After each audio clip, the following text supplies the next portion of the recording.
Welcome to success in solving. মই ভূপেশ। আজি আমি পঢ়িম দশমমান শ্ৰেণীৰ উচ্চ গণিতৰ অখণ্ড সংখ্যাৰ পাটিগণিতৰ এক্সাৰসাইজ 3.1 কুৱেশ্যন নম্বৰ 7 আৰু 8 আৰু কুৱেশ্যন নম্বৰ 7 আৰু 8 এডাল চিন আছে। এইডাল চিনে কি বুলি কওঁ? ফেক্টৰিয়েল চিন বুলি কওঁ। আৰু এইডাল চিন আছে লেসন নম্বৰ 6 এডভান্স মেথছৰ লেসন নম্বৰ 6 য'ত আৰু বিন্যাসত। কিন্তু ইয়াত যেহেতু দুটা প্ৰবলেম আছে আমাৰ, সো প্ৰবলেমটা কৰাৰ কাৰণে এই চিনডাল আমি জানিব লাগিব। এই চিনডাল কেনেকুৱা প্ৰবলেমত খাটে এইডাল চিন। সো তাৰ কাৰণে এইডাল চিন আমি শিকিলো। চাবা, ধৰা তোমাক ফেক্টৰিয়েল 3 এইটো ফেক্টৰিয়েল 3 বুলি মাতিম। ফেক্টৰিয়েল 3 এইটো মিন্স কিমান? 3 into 2 into 1 মানে 3 ৰ পৰা 1 হলে গোটেইকেইটা সংখ্যাৰ পূৰণফল। যদি ফেক্টৰিয়েল 4 বুলি থাকে 4 into 3 into 2 into 1 মানে 4 ৰ পৰা 1 হলে গোটেইকেইটা সংখ্যাৰ কি হ'ব? পূৰণফল।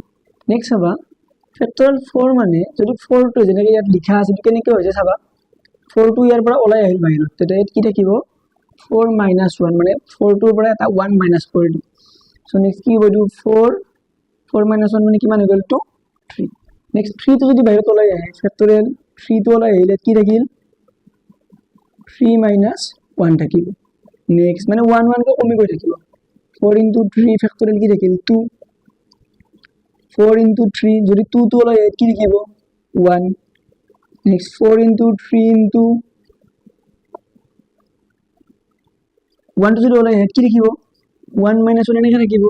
So 4 into 3 into 2 into 1 1 minus 1 মানে কিমান হৈ যাব? ফেক্টৰিয়েল 0 হৈ যাব। সো মনত ৰাখিব লাগিব। চাবা, ফেক্টৰিয়েল 0 মানে হ'ল আমাৰ 1। আমি এইটো মনত ৰাখিব লাগিব। ফেক্টৰিয়েল 0 মানে কিমান? 1। ফেক্টৰিয়েল 1 মানে কিমান হ'ব? চাবা, ফেক্টৰিয়েল 1 মানে কিমান? 1 টো বাহিৰত ওলাই আহিল, 1 এ হ'ল। ফেক্টৰিয়েল 2 মানে কিমান হ'ব? 2 into 1। ফেক্টৰিয়েল 3 মানে কিমান? 3 into 2 into 1 এনেকৈ গৈ থাকিব। সো এতিয়া যদি আমাৰ পদটো nতম ঘাতলৈ দিয়া যায়, nতম পদলৈ ফেক্টৰিয়েল n বুলি কৈছে। ফেক্টৰিয়েল n মানে কিমান? যদি n টো ওলাই আহে ইয়াত কি দেখিব? n minus 1 টা কমি যাব।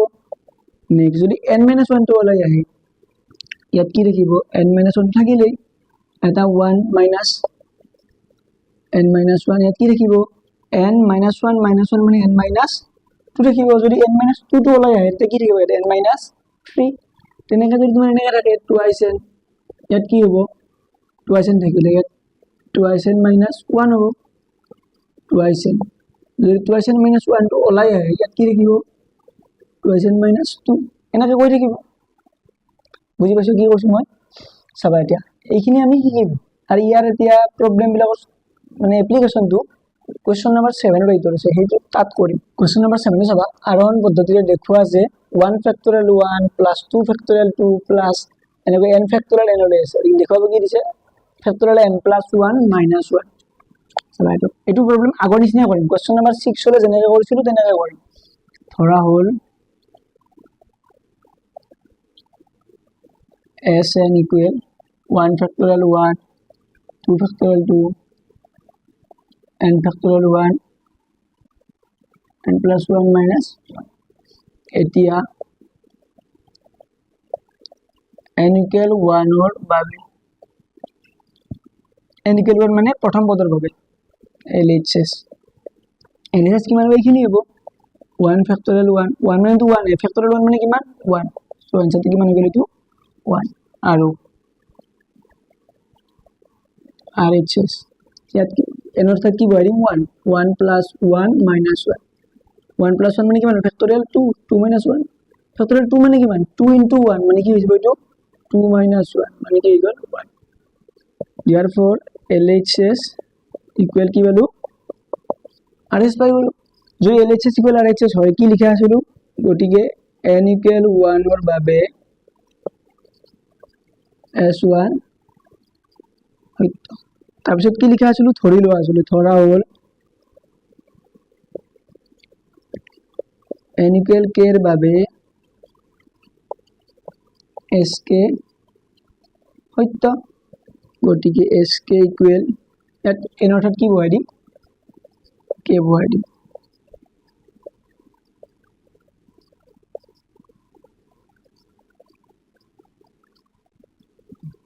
তাৰপিছত কি কৰিব লগা আছিল? আমাৰ দুই অপেক্ষক যেটো যোগ আছে, দুই অপেক্ষক এটা পদ যোগ কৰিব লগা আছিল। সো কি যোগ কৰিম চাবা, যদি নাজানো কি কৈছিলো মই যেটো k থাকে ইয়াত লাস্ট পদটো k এর ঠাইত কি বহাব কৰিছিলো k+1 সো ইয়াত চোৱা কোন ফেক্টৰিয়েলটো বাদ দিয়া এইটো চোৱা 1 2 এনেকে গৈ আছে তো k আছে মানে এইটো কি হ'ব k+1 আৰু এইটো 1 2 এইটো গৈছে এইটো কি হ'ব k+1 দুই পক্ষত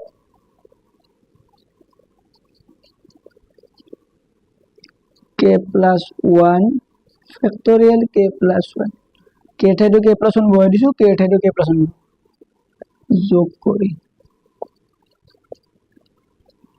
যদি কি হৈ যাব চোৱা 1 factorial 1 plus 2 factorial 2 plus dot dot dot এনেকে দিলো k factorial k plus k+1 k+1 এনে কি দেখিব k+1 এটো -1 k+1 k+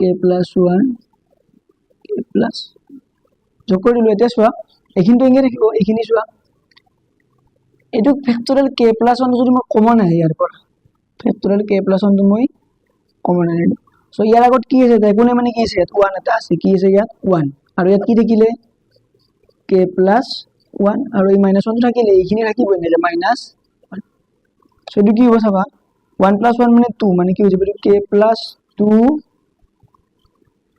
k+1 -1 আমাৰ আৰন পদ্ধতিত কি আছিল চাবা এই যেটো k আছে এই k এর কি ওলাব লগা আছিল k+1 এটা চোৱা k+1 আৰু k+2 দুটা ক্ৰমিক হৈ আছে সো k+1 টো ভিতৰত লিখিব পাৰি এনেকা লিখিব পাৰি k+2 বুলি লিখিব পাৰি কাৰণ এই দুটা ক্ৰমিক মানে থাকিলে এটো এনেকা লিখিব পাৰি k+1 +1 -1 এটা চোৱা এই k টোৰ ঠাইত কি ওলালে ইয়াত k+1 আৰু +1 টো আছে এই আৰু -1 টো আছে গতি কি বুলি লিখিব পাৰি n equal k+1 or বাবে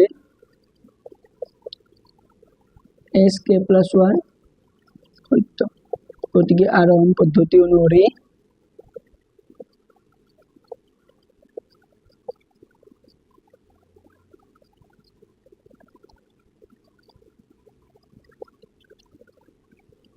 যিকোনো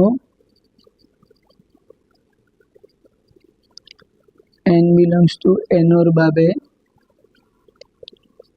Sn সত্য কোশ্চেন নম্বৰ এইটো চাবা আৰোহণ পদ্ধতিৰে দেখুৱা যে 2 পূৰণ ডট 2.6.10 এনেকৈ আছে 4n - 2 equal factorial twice n by factorial n belongs to n এইটো চাবা সলিউশন এটো আগৰ নিচিনা কৰিম ধৰা হল Sn equal 2.6.10.14. 12 factorial 2Sn by factorial n এতিয়া n equal 1 or বাবে n equal 1 মানে প্রথম পদৰ বাবে ইয়াত প্ৰথম পদটো কি আছে ইয়াত 2 LHS কিমান হ'ব ইয়াত 2 আৰু RHS এনঠাইত কি বহাই দিম 1 2 into 1 2 into 1 by 1 equal or factorial 2 মানে কিমান 2 by 1 equal 2 গৰিকে কি পালো আমি চোৱা LHS equal RHS গৰিকে লিখিব পাৰো যে n equal 1 or বাবে S1 সত্য ইয়াৰ পিছত কি কৰা আছিল ধৰি লোৱা আছিল ধৰা হল n equal k এৰ বাবে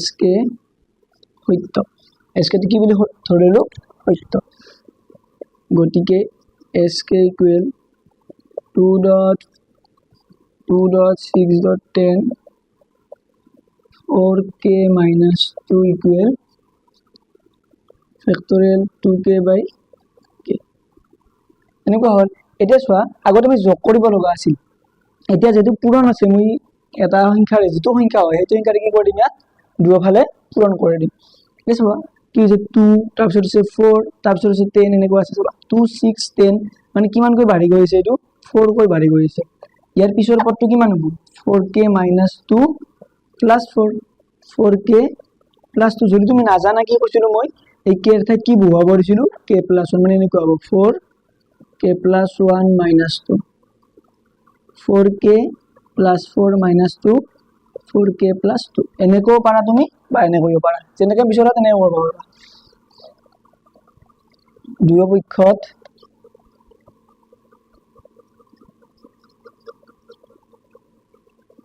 फोर के प्लस टू रे पूरण करे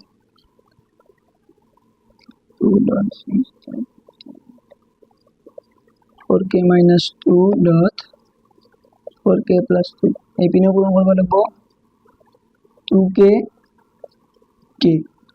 पूरण कर दी फोर के प्लस टू ये चाबा यार टू तो कमन आनिब पारि ये आगत लिखिम टू এটা কমন আনিলো কি লিখিব ইয়াত 2k প্লাস 1 আর ফ্যাক্টরিয়াল 2k তো থাকিলে তো থাকিল কিমান ফ্যাক্টরিয়াল k এতিয়া চাবা এই k এর ঠাইত কি ওলাব লাগে মোৰ k প্লাস 1 এই k এৰ ঠাইত মোৰ কি ওলাব লাগিব k প্লাস 1 সো যদি নাজানো মই কি কৰিব লাগে ইয়াত মই বহুৱাই দিম এনে চাবা এইখিনি আগতে শিকাইছো কেনে কৰিব লাগে k এৰ ঠাইত কি বহুৱাই দিম k প্লাস 1 বৈ দিম এইটো k এর ঠাইত কি ওলাব লাগিব k প্লাস 1 ওলাব লাগিব সো k প্লাস 1 মই বহুৱাই দিলো এইটোৰে বহুৱাই দিম 2k plus 1 মই বহুৱাই দিলো এতিয়া চাবা এইখিনি তুমি পোৱা নাই আনসাৰ কিনি পাইছো নেকি এইখিনি তো পোৱা নাই এইখিনি এনেকুৱা হৈছে চাবা 2k plus 2 বুলি লিখিব পাৰি এইটো আৰু এইটো k plus 1 এ থাকিল নেক্সট এইখিনি চাবা 2k plus 2 টো যদি বাহিৰত ওলাই আহে ইয়াত কি লিখিব 2k plus 1 এনেকুৱা হ'ব 2k plus 1 থাকিব এইখিনি যদি 2k plus 1 টো মোৰ বাহিৰত ওলাই আহে তেতিয়া ইয়াত কি লিখিব 2k नेक्स्ट ইয়াত চোৱা k plus 1 টো যদি বাহিৰলৈ ওলাই যায় ইয়াত কি থাকিব ফেক্টৰিয়েল k থাকিব সো এইখিনি পাইছো নেকি মই এইখিনি পোৱা নাই কিন্তু চোৱা ইয়াৰ পৰা আৰু 2 টো কমন ল'ব পাৰি এনেকুৱা কৰিব পাৰি ইয়াৰ পৰা যদি 2 টো মই কমন লৈ দিও কি থাকিব k plus 1 2k plus 1 factorial 2k আৰু তলত কি থাকিব k plus 1 এটা চাবা এইখিনি যদি মই কাটি দিও এইখিনি কিনে মই পাই আছো চোৱা 2k plus 1 2k factorial 2k divided by factorial k এখানে পাই আছো এটা কি কৰিম চাবা উপৰত আৰু তলত k plus 1 ৰে পূৰণ কৰি দিম পুৰোটাকে কৰি আহি গম পাই গলো কি কৰিব লাগে আমি সো কি কৰিম চাবা 2k plus 1 ৰে ওপৰতো পূৰণ কৰি দিম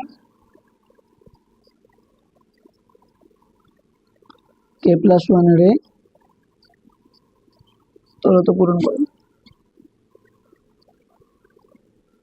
ওকে বট কি হৈ যাব এইটো উল্টা টাকা লিখিবলৈ হল আৰু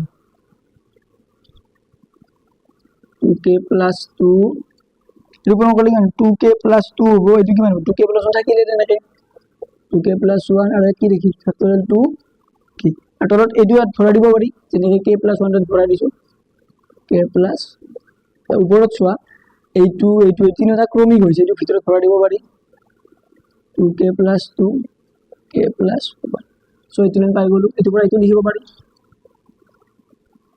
2 তো কমন ললো কি থাকিলে k plus 1 ইয়াতে কি থাকিলে k plus 1 যদি মই নাজানো ওলটাকে কৰি চাম তেতিয়া আমাৰ প্ৰবলেমটো ইজি হৈ যাব গতিকে চোৱা k এর ঠাইত কি পালো মই k plus গতিকে n equal k plus 1 or বাবেও s k plus 1 সত্য আৰু লিখি দিলে গতিকে আৰু আন পদ্ধতি অনুসৰি যিকোনো n belongs to n ৰ বাবে এইটো সত্য